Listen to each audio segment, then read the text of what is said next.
Naam, hujambo na karibu. Mafuriko makubwa yameikumba Nepal baada ya maji ya mafuriko kusomba maeneo mbalimbali karibu na mpaka wa Nepal na China.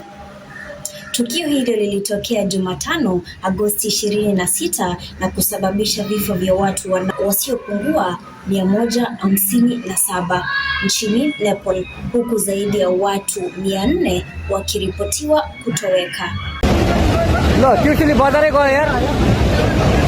Mafuriko hayo ya ghafla yalisababishwa na uharibifu mkubwa wa nyumba, barabara, madaraja katika maeneo yaliyo karibu na mito Bakoteshi. Wataalamu wanaeleza kuwa mafuriko hayo huenda yalisababishwa na kuporomoka kwa barafu isiyosababisha maji mengi kutiririka kwa kasi kuelekea maeneo ya chini.